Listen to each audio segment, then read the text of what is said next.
जरा एक पल के लिए ना एक कल्पना कीजिए।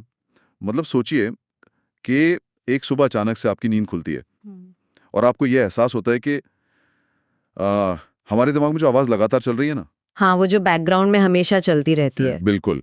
वो आवाज़ जो इस वक्त मेरी बातों को सुन रही है, जो नौकरी का स्ट्रेस ले रही है, या जो बैठे बैठे भविष्य की प्लानिंग कर रही है। सोचिए अगर आपको पता चले कि वो आवाज़ असल में हमारी अपनी आवाज़ है ही नहीं। अरे बाप रे, ये तो सच में थोड़ा डरावना ख्याल है ना? मतलब ऐसा लगता है कि वो बस एक मशीन है जो अपना काम कर रही है है। और हम सिर्फ उसे दूर से खड़े होकर देख रहे हैं। तो आज की हमारी इस गहरी पड़ताल में हम इसी चौंकाने वाले विचार की पूरी तरह से जड़ों तक जाने वाले हैं। हाँ, और इसके लिए हमारे पास जो मटेरियल है आज वो बहुत ही दिलचस्प है, एकदम। आज के हमारे जो स्रोत हैं ना, वे किताबी दुनिया सनातन विज़डम की जो सांख्य दर्शन मास्टर सीरीज़ है, उसके पहले एपिसोड के दस्तावेज़ और नोट्स हैं। और इन नोट्स के ज़रिए हम आज एक बहुत ही बुनियादी, लेकिन मैं कहूँगा कि मानव इतिहास के शायद सबसे जटिल सवाल का जवाब खोजने निकले हैं। और वो सवाल है, मैं कौन हूँ? बिल्कुल, मैं कौन हूँ? मतलब जब हम ये सवाल पूछते हैं ना, तो क्या हम इस हाड़-मास के शरीर की बात कर रहे होते हैं, या क्या हम अपने मन और विचारों की बात कर रहे होते हैं? या फिर कुछ ऐसा है जो इन सबसे परे है, जिसे हम देख ही नहीं पा रहे? सही कहा। और देखिए, यहाँ चर्चा शुरू करने से पहले ना, मैं एक बात बहुत ही स्पष्ट कर देना चाहती हूँ। आज हम जिस विषय पर बात कर रहे हैं, उसे किसी धार्मिक मान्यता या किसी ऐसे बिलीफ सिस्टम की तरह बिल्कुल नहीं देखना चाहिए, जिसे बस ऐसे ही बिना सवाल किए मान लिया जाए। हाँ, मतलब ये कोई अंधविश्वास वाली बात नहीं है। एकदम नहीं। हमारे स्रोत बहुत ही क्लियर शब्दों में सांख्य दर्शन को अस्तित्व का विज्ञान कहते हैं, मतलब साइंस ऑफ एग्जिस्टेंस। ये इस बात की बहुत ही तार्किक और लॉजिकल खोज है कि आखिर ये जीवन है क्या। अच्छा, तो ये प्रॉपर साइंस है। बिल्कुल। देखिए, विज्ञान का जो मूल स्वभाव होता है वो क्या होता है? वो प्रयोगों, ऑब्जर्वेशन और सत्य की कसौटी पर ही तो चीजों को कसता है ना। सांख्य भी बिल्कुल यही करता है। बस फर्क कितना है कि उसकी जो लेबोरेटरी है वो बाहर की भौतिक दुनिया नहीं है, बल्कि हमारा अपना खुद का अस्तित्व है। अरे वाह! मतलब हमारी अपनी चेतना ही लैब है। हाँ, बिल्कुल वही। ये बात ना सच में इस पूरी चर्चा को एक बहुत ही अलग दिशा दे देती है। क्योंकि यार अक्सर जब हम दर्शन शास्त्र या फिलॉसफी की बात सुनते हैं, तो उसे जीवन से कटा हुआ बस एक किताबी विषय मान लिया जाता है। हाँ, लोग सोचते हैं कि बस बोरिंग सी थ्योरी होगी। सही में। लेकिन हमारे जो ये नोट्स हैं, ये कहते हैं कि सांख्य दर्शन केवल कोई जानकारी का अंबार नहीं है, बल्कि ये जीवन और खुद को देखने की एक बिल्कुल नई दृष्टि है, एक नया विजन है। एक नया लेंस है दुनिया को देखने का। बिल्कुल। तो आइए इस विजन को डिकोड करते हैं। मैं कौन हूं, ये जानने से पहले मुझे लगता है हमें उस टूल या उपकरण को समझना होगा। तो सबसे पहले ये बताइए कि आखिर ये जो शब्द है सांख्य, ये आया कहाँ से है और इसका असली मतलब क्या है? तो देखिए, इस दर्शन की जो पूरी नींव है ना, वो इसके नाम में ही छिपी हुई है। अगर हम इसके शाब्दिक अर्थ पर जाएं, तो सांख्य का मतलब होता है गिनती करना या तत्वों को पहचानना। गिनती करना? मतलब क्या हम बैठकर 1, 2, 3, 4 ऐसे गिनने वाले हैं? नहीं नहीं, ऐसा बिल्कुल नहीं है। इसका वास्तविक अर्थ है इस पूरे के पूरे अनंत और जटिल ब्रह्मांड को उसके जो मूल तत्व है ना, उनमें विभाजित करना और उन्हें एकदम स्पष्ट रूप से पहचान लेना। अच्छा, तत्वों में तोड़ना। हाँ, क्योंकि देखिए, जब किसी बहुत ही जटिल या कॉम्प्लेक्स चीज को उसके बुनियादी हिस्सों में हम तोड़ देते हैं, तो उस जटिलता का जो डर होता है वो खत्म हो जाता है और फिर उसे समझना बहुत आसान हो जाता है। यार ये सुनकर ना मुझे तुरंत एक एनालॉजी याद आ रही है। क्या ये वैसा ही है जैसे कोई साइंटिस्ट ब्रह्मांड को समझने के लिए वो केमिस्ट्री वाली पीरियोडिक टेबल का इस्तेमाल करता है? हाँ, आप कह सकते हैं। मतलब देखिए, जब हम ऐसे आम आँखों से दुनिया भर के रसायनों को, बड़े-बड़े पहाड़ों को, महासागरों को या जानवरों को देखते हैं, तो वो सब कितना कितना कॉम्प्लेक्स लगता है ना? बिल्कुल, ऐसा लगता है कि बाप रे, ये सब कैसे बना होगा। हाँ, लेकिन जब एक केमिस्ट उस पीरियोडिक टेबल को देखता है, तो वो जानता है कि ये जो सारी भारी भरकम जटिलता है, ये असल में केवल हाइड्रोजन, ऑक्सीजन, कार्बन जैसे कुछ गिने-चुने बुनियादी तत्वों का ही खेल है। मतलब तत्वों को अलग-अलग पहचान लिया, तो दुनिया का डर खत्म। क्या सांख्य भी जीवन के साथ कुछ ऐसा ही कर रहा है? सच कहूं तो ये बहुत ही सटीक, तुलना दी है आपने। और ये एक बहुत ही महत्वपूर्ण सवाल भी खड़ा करता है कि आखिर हमें इस गिनती की या इस पहचान की ज़रूरत ही क्या है जीवन में। हाँ, मतलब हमें क्या फायदा है इससे? देखिए, जिस तरह रसायन विज्ञान की पीरियोडिक टेबल हमें बताती है कि भौतिक दुनिया किन चीज़ों से बनी है, ठीक उसी तरह सांख्य दर्शन हमारे इस पूरे अस्तित्व को, हमारी चेतना को और हमारे मन को उसके मूल तत्वों में गिनकर हमारे सामने रख देता है। ओके। सांख्य के अनुसार ना जीवन की सबसे बड़ी जो उलझन है, जो सबसे बड़ी प्रॉब्लम है, वो ये है कि इंसान प्रकृति को ही मैं मान लेता है। प्रकृति को मैं मान लेना। अगर हम इसे थोड़ा और खोलें तो इसका हमारी आम जिंदगी में क्या मतलब है? इसका सीधा सा मतलब ये है कि हम जिस चीज से बने हैं या जो चीजें हमारे एक्सपीरियंस में आ रही हैं ना, हम उसी को अपना असली स्वरूप मान बैठते हैं। मतलब मैं समझा नहीं, कैसे? जैसे उदाहरण के लिए मान लीजिए आपके शरीर में बहुत तेज दर्द हो रहा है, तो आपको तुरंत ये एहसास होता है कि मैं दर्द में हूँ। या फिर जब मन में कोई गुस्सा या विचार आता है तो हम सोचते हैं कि मैं ही ये विचार हूँ। अच्छा, हाँ, ये तो हम सब रोज ही करते हैं। बिल्कुल।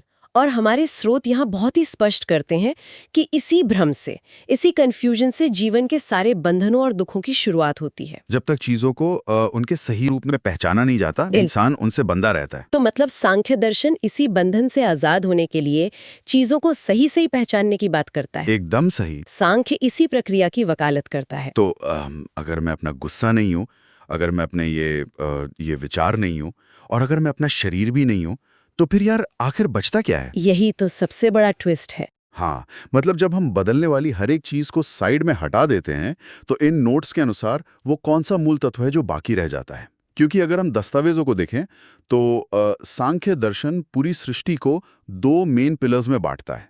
पहला है पुरुष, जिसे चेतना कहा गया है, और दूसरा है प्रकृति। बिल्कुल। सांख्य दर्शन का जो पूरा का पूरा वैज्ञानिक ढांचा है ना, वो इन्हीं 2 खंभों पर टिका हुआ है, पुरुष और प्रकृति। और सच मानिए, इन दोनों के बीच के अंतर को गहराई से समझ लेना ही मुक्ति की पहली सीढ़ी है। इन स्रोतों में ना एक बहुत ही खूबसूरत श्लोक का जिक्र किया गया है, पुरुषः साक्षी केवलो निर्गुणश्च। इसका अर्थ समझने से पहले हमें ये समझना होगा कि ये दोनों तत्व आपस में असल में काम कैसे करते हैं। देखिए, मुझे आपको बीच में रोकना होगा, क्योंकि ना ये जो पुरुष शब्द है, इसके साथ हमारे समाज में एक बहुत बड़ा सांस्कृतिक बोझ जुड़ा हुआ है। हाँ, मैं समझ रही हूँ आप क्या कहना चाह रहे हैं।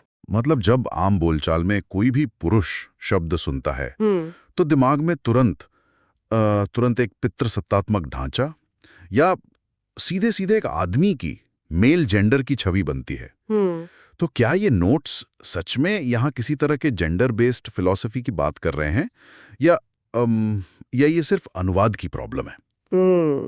ये शंका उठना बहुत ही स्वाभाविक है और अच्छा हुआ आपने ये पूछा। इसे यहीं क्लियर कर लेना चाहिए। सांख्य दर्शन में पुरुष का अर्थ किसी जेंडर, किसी आदमी या समाज के किसी वर्ग से बिल्कुल भी नहीं है। चलो, ये सुनकर थोड़ी शांति मिली। तो फिर इसका मतलब क्या है? इस दर्शन में पुरुष का अर्थ है प्योर कॉन्शियसनेस, यानी शुद्ध चेतना। वह जो केवल एक साक्षी है, बस देखने वाला है। मैंने जो श्लोक बताया था ना, पुरुषः साक्षी केवलो निर्गुणश्च, वह यही तो बताता है कि पुरुष केवल एक गवाह है। एक गवाह है। हाँ, वो कुछ करता नहीं है, वो पूरी तरह से नॉन डूअर है। उसके अपने कोई गुण नहीं है, वो बस चुपचाप चीजों को होते हुए देखता रहता है। तो अगर मैं इसे एक उदाहरण से समझने की कोशिश करूं, क्या ये वैसा ही है जैसे हम सिनेमा हॉल में जाते हैं? मतलब हम कुर्सी पर बैठे हैं और सामने पर्दे पर एक पूरी फिल्म चल रही है। बिल्कुल, एकदम सही दिशा में जा रहे हैं आप। हाँ, तो उस फिल्म में ड्रामा है, एक्शन है, रोमांस है, मतलब दुनिया भर की उथल-पुथल चल रही है। तो वो जो फिल्म है, वो प्रकृति है। हाँ। और जो दर्शक उस आरामदायक कुर्सी पर बैठा उस फिल्म को सिर्फ पॉपकॉर्न खाते हुए देख रहा है, वो पुरुष है। है ना? मतलब फिल्म का कोई भी बम धमाका या बारिश उस दर्शक को असल में गीला नहीं कर सकती। क्या बात है, बहुत ही बढ़िया उदाहरण दिया आपने।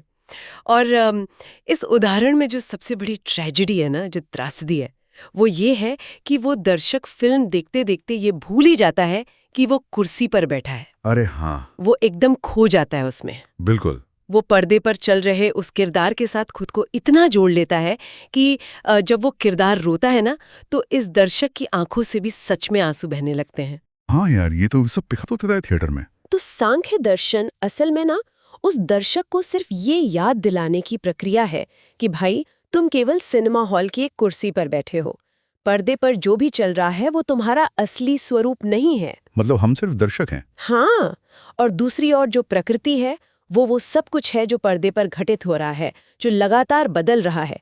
ये पूरी की पूरी भौतिक दुनिया, हमारा ये शरीर, हमारी भावनाएं और यहाँ तक कि हमारी बुद्धि और हमारा मन भी, सांख्य के अनुसार ये सब प्रकृति का ही हिस्सा है। पुरुष केवल उस प्रकृति के इस पूरे खेल को चुपचाप देखने वाली शुद्ध चेतना है। यार यहाँ ना एक बहुत ही दिलचस्प सवाल पैदा होता है। पूछिए। मतलब अगर पुरुष यानी वो जो दर्शक हैं वो इतनी ही शुद्ध और अलग चेतना है, तो वो उस पर्दे के किरदार के साथ आखिर उलझ कैसे जाता है? मेरा मतलब है कि ये जो इल्यूजन है, ये जो भ्रम है, ये पैदा ही कैसे होता है दिमाग में? हाँ, ये बहुत अच्छा सवाल है। मतलब एक शुद्ध चेतना अचानक से प्रकृति के साथ जुड़कर खुद को दुखी या परेशान क्यों महसूस करने लगती है? देखिए, ये सांख्य का ना सबसे गहरा और थोड़ा सा टेक्निकल हिस्सा है। इसे समझने के लिए हमें प्रतिबिंब यानी रिफ्लेक्शन के सिद्धांत को समझना होगा। रिफ्लेक्शन? वो कैसे? मान लीजिए कि आपके सामने एक बिल्कुल पारदर्शी स्फटिक रखा है, मतलब एक क्रिस्टल रखा हुआ है, एकदम क्लियर। ठीक है, मान लिया। उस क्रिस्टल का अपना खुद का तो कोई रंग नहीं है ना? अगर उस क्रिस्टल के ठीक पीछे मैं एक बहुत ही चमकीला लाल गुलाब रख दूं तो क्या होगा? वो क्रिस्टल भी एकदम लाल रंग का दिखाई देने लगेगा। हाँ, बिल्कुल लाल दिखेगा। अब जो भी इंसान उसे दूर से देखेगा उसे तो यही लगेगा ना कि वो क्रिस्टल ही लाल रंग का है, जबकि असल में क्रिस्टल में कोई बदलाव आया ही नहीं है। हाँ, वो तो बस लाल दिख रहा है। हाँ, एकदम सही पकड़ा आपने। क्रिस्टल अपनी जगह पर पूरी तरह से पारदर्शी है, लेकिन उस लाल गुलाब के रंग का प्रतिबिंब यानी रिफ्लेक्शन उस पर इस तरह से पड़ता है कि दोनों बिल्कुल एक ही लगने लगते हैं। अरे वाह! सांख्य यही कहता है कि हमारी जो शुद्ध चेतना है, जो पुरुष है, वो वही पारदर्शी क्रिस्टल है, और हमारा ये जो चंचल मन है, हमारी जो भावनाएं हैं, यानी जो प्रकृति है, वो लाल गुलाब है। अच्छा, तो मतलब जब मन में क्रोध आता है? हाँ, जब मन में क्रोध या दुख का भाव उठता है, तो वो जो शुद्ध चेतना है, वो उस भाव को सिर्फ प्रतिबिंबित करने लगती है, रिफ्लेक्ट करने लगती है, और हमें ये भ्रम हो जाता है कि मैं क्रोधित हूँ या मैं दुखी हूँ। ओहो! जबकि असलियत में चेतना कभी क्रोधित होती ही नहीं, वो केवल उस क्रोध के विचार का अक्स दिखा रही होती है। यार ये सुन के तो सच में दिमाग हिल जाता है। मतलब तो इस सब ज्ञान का हमारी जो रोजमर्रा की भागदौड़ वाली जिंदगी है उसमें क्या मतलब है? बहुत बड़ा मतलब है। क्योंकि देखिए, अगर हम पुरुष और प्रकृति के इस फंडे को अपनी आम जिंदगी के संघर्षों में लगाएं, तो ये काम कैसे करेगा? क्योंकि ये सब भारी भरकम सिद्धांत सुनना एक बात है, लेकिन यार जब सच में बॉस से बहस हो जाए ऑफिस में, या जीवन में कोई बहुत बड़ा नुकसान हो जाए, तब ये क्रिस्टल और गुलाब कैसे याद रहेगा? यही पर ना सांख्य दर्शन हमारे लिए एक बहुत बड़ी विभाजन रेखा खींचता है, और ये रेखा हमारी रोजमर्रा की जिंदगी के लिए सच में एक अचूक हथियार बन सकती है। ये दर्शन हमें जो बदलता है और जो नहीं बदलता के बीच एकदम स्पष्ट फर्क करना सिखाता है। जो बदलता है और जो नहीं बदलता। हाँ, जो लगातार बदल रहा है वो प्रकृति है, और जो अपरिवर्तनीय है, जो हमेशा बस एक सा रहता है, वो पुरुष है। इन स्रोतों का जो सबसे गहरा विचार है ना, वो ये है, जो देख रहा है वही तुम हो, और जो बदल रहा है वो तुम नहीं हो।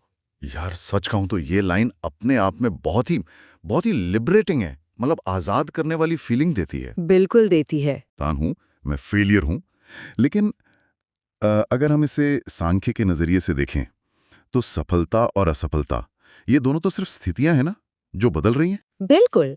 कल वो इंसान सफल था, आज असफल है, परसों शायद फिर से सफल हो जाए। एग्जैक्टली क्योंकि ये स्थिति बदल रही है, इसलिए ये प्रकृति का हिस्सा है। हाँ। और जो इंसान उस असफलता के भीतर बैठकर इस पूरे सफलता और असफलता के खेल को सिर्फ देख रहा है, वो असली में है। क्या बात है। यहाँ जो बात सबसे अट्रैक्टिव है ना, वो यही है कि ये ज्ञान हमें सीधे हमारे अहंकार और हमारे दुखों की एकदम जड़ तक ले जाता है। जब हम अपने मन के काम करने के तरीके को बहुत गहराई से देखते हैं, तो हम पाते हैं कि हम हर बदलती हुई भावना या सिचुएशन के साथ अपनी पहचान यानी अपनी आइडेंटिटी को जोड़ लेते हैं। हाँ, हम चिपक जाते हैं उससे। बिल्कुल। जब दुख आता है तो हम कभी ये नहीं कहते कि यहाँ मुझे दुख का अनुभव हो रहा है। हम सीधे क्या कहते हैं? मैं दुखी हूँ। हाँ, मैं दुखी हूँ। हमने सीधे उस बदलती हुई स्थिति को यानी उस लाल गुलाब को अपना असली स्वरूप मान लिया। सांख्य कहता है कि जब हमें साइंटिफिक रूप से समझ आ जाता है कि हमारा जो असली अस्तित्व है वो केवल एक अपरिवर्तनीय साक्षी है, तो जीवन की उथल-पुथल से और इन इमोशनल तूफानों से एक सेफ दूरी बनाना बहुत आसान हो जाता है। ये तो सच में यार जिंदगी को देखने का पूरा नजरिया ही पलट देने वाली बात है। बिल्कुल। मतलब एक तरह से देखा जाए तो ये दर्शन हमें हमारे ही ख्यालों और हमारी भावनाओं के सामने एक रक्षक की तरह खड़ा कर देता है। लेकिन अगर हम थोड़ा प्रैक्टिकली सोचें तो ये इतना आसान भी नहीं लगता मुझे, प्रैक्टिकल लाइफ में थोड़ा चैलेंजिंग तो है ना? क्योंकि यार हम दिन भर इतनी सारी सूचनाओं, ऑफिस की स्ट्रेस और जिम्मेदारियों के इतने बड़े बवंडर में फंसे रहते हैं कि हर वक्त ये याद रखना कि अरे मैं तो सिर्फ एक साक्षी हूँ, ये तो एक बहुत बड़ा टास्क है। हाँ, बिल्कुल सही कह रहे हैं। और शायद इसीलिए हमारे इन स्रोतों में आगे चलकर इस दर्शन को एक बहुत ही गहरे आध्यात्मिक लक्ष्य के साथ जोड़ दिया गया है। अच्छा, आध्यात्मिक लक्ष्य। हाँ, देखिए, सांख्य की ये समझना न केवल कोई ऐसा इंटेलेक्चुअल एक्सरसाइज नहीं है जिसे हम बस आज पॉडकास्ट में सुनकर या किसी किताब में पढ़कर कल भूल जाएं। इसका जो अंतिम लक्ष्य है वो एक गहरी आध्यात्मिक जागृति है। कपिल मुनि, जिन्हें सांख्य दर्शन का प्रणेता माना जाता है ना, उनके सिद्धांतों के अनुसार ये दर्शन असल में हमें आत्मज्ञान की ओर ले जाने का एक बहुत ही प्रैक्टिकल रास्ता है। तो मतलब ये सिर्फ थ्योरी नहीं है। बिल्कुल नहीं। इन नोट्स में एक बहुत ही पावरफुल श्लोक का जिक्र आया है जो मुझे लगता है इस पूरी चर्चा का सार है। वो श्लोक है, उत्तिष्ठत जागृत प्राप्य वरानी बोधत। उठो, जागो और सत्य को जानो। एकदम सही। और देखिए, ये कोई हाथ जोड़कर की जाने वाली प्रार्थना नहीं है, ये एक सीधा आह्वान है, एक पुकार है। कैसी पुकार? उस नींद से जागने की पुकार जिसमें हम सब अपनी भावनाओं को और अपने इस शरीर को ही अपना सब कुछ मानकर सो रहे हैं। सांख्य ये स्पष्ट करता है कि ये अस्तित्व का वो विज्ञान है जो हमें सृष्टि की रचना, हमारे अहंकार के पैदा होने की वजह और अंत में मुक्ति के रहस्यों को खोलने की चाबी देता है। ये हमें ये देखने की पावर देता है कि ये सारा इल्यूजन या भ्रम असल में काम कैसे करता है। यार, अगर हम इसे आज के मॉडर्न टाइम से रिलेट करें तो आज के इस इंटरनेट वाले युग में तो हम सूचनाओं के एक ऐसे समुद्र में गोते लगा रहे हैं ना, जहां हर पल, मतलब हर एक सेकंड कोई नया विचार, कोई नई ब्रेकिंग न्यूज़ या कोई नई रील हमारे दिमाग में ठोकी जा रही है। हाँ, स्क्रीन टाइम ही देख लीजिए हम सबका। बिल्कुल। तो क्या ये जो दर्शन है, ये हमें इस डिजिटल और इस मेंटल शोर शराबे से खुद को अनप्लग करने का कोई तरीका दे रहा है? अगर हम इसे एक बड़े परिप्रेक्ष्य से जोड़कर देखें तो आज हम सभी ना एक तरह के इंफॉर्मेशन ओवरलोड के शिकार हो चुके हैं। एकदम सच बात है। हर सेकंड हमारे दिमाग में दुनिया भर का डेटा डाला जा रहा है। ऐसे में होता क्या है कि हम अक्सर ये भूल ही जाते हैं कि हमारी खुद की अपनी आवाज कौन सी है और इस बाहर के शोर की आवाज कौन सी है। हाँ, सब मिक्स हो जाता है दिमाग में। बिल्कुल। और सांख्य दर्शन हमें यहीं पर केवल और अधिक जानकारी इकट्ठा करने से रोकता है। ये हमें वो एकदम साफ विजन देता है जिससे हम इस भारी शोर शराबे के बीच शांति से बैठकर मैं कौन हूँ जैसे बुनियादी सवाल का एक लॉजिकल आंसर ढूंढ सकें। ये हमें सिखाता है कि जो कुछ भी इस शोर का हिस्सा है ना, जो भी आपकी स्क्रीन पे लगातार स्क्रॉल हो रहा है, वो हम नहीं है। क्या बात है। तो अगर हम आज की इस पूरी गहरी पड़ताल और इस विज्ञान के सार को समेटने की कोशिश करें तो सांख्य दर्शन मूल रूप से गिनती करने या दुनिया को उसके सही खांचों में रखने की कला है। हाँ, बिल्कुल। ये एक ऐसा लेंस है जो हमारे शरीर, हमारी भावनाओं और यार यहाँ तक कि हमारी बुद्धि को भी, जो कि प्रकृति का हिस्सा हैं और जो लगातार बदल रहे हैं, उन्हें उस शुद्ध चेतना से अलग करके दिखाता है जो कभी नहीं बदलती। एकदम सही समझे आप। वो चेतना जो केवल एक स्थिर दर्शक है। और आप मानेंगे नहीं, ये बात हमारी रोजमर्रा की जिंदगी में बहुत बहुत बड़ी अहमियत रखती है। कैसे? सोचिए ना, जब जीवन में बहुत ज्यादा स्ट्रेस हो, जब लगे कि यार सब कुछ गलत ही हो रहा है, या जब पहचान का कोई गहरा संकट सामने आ खड़ा हो, तब बस एक पल के लिए आंख बंद करके ये याद कर लेना कि जो बदल रहा है वो मैं नहीं हूँ। ये एक विचारी कितनी बड़ी मानसिक शांति दे सकता है इंसान को। सच में बहुत रिलीफ मिलेगा इससे। हाँ, ये हमें जीवन की उलझनों से एक कदम पीछे हटने और उन्हें बस एक दर्शक की तरह, एक विटनेस की तरह देखने की ताकत देता है। हाँ, मतलब दुख तब भी आ सकता है। बिल्कुल, दुख आएगा, लेकिन वो दुख अब हमारा दुख नहीं होता। वो केवल प्रकृति का एक रूप होता है जिसे हम दूर खड़े होकर देख रहे होते हैं। यार, ये तो हमें जीवन के रंगमंच पर खेलने वाला एक ऐसा एक्टर बना देता है जो ये अच्छे से जानता है कि नाटक खत्म होने के बाद वो अपनी असली पहचान में लौट ही आएगा। एकदम सही। लेकिन आज की इस पूरी विस्तृत चर्चा के अंत में मैं सुनने वालों को एक ऐसे विचार के साथ छोड़ना चाहता हूँ जो इन स्रोतों के गहरे अध्ययन से ही निकल कर आता है, लेकिन जो सच कहूँ तो हमारे अब तक के पूरे लॉजिक को झकझोर कर रख देता है। अच्छा, वो क्या है? देखिए, हमने अब तक बात की कि हमारा शरीर, हमारा मन, हमारे विचार और यहाँ तक कि हमारी बुद्धि भी, ये सब सांख्य दर्शन के अनुसार प्रकृति का हिस्सा है। हाँ, बिल्कुल है। और जो हमारा असली मैं है, यानी जो पुरुष है, वो तो कुछ करता ही नहीं है, वो केवल एक साक्षी है, एक नॉन डूअर है। सही बात है। तो यार जरा सोचिए, अगर हमारा मन प्रकृति है, हमारी बुद्धि प्रकृति है और हमारी भावनाएं भी प्रकृति ही हैं, तो फिर हमारे जीवन में ये जो रोजमर्रा के फैसले हैं, ये असल में ले कौन रहा है? ये तो बहुत ही गहरा सवाल है ना?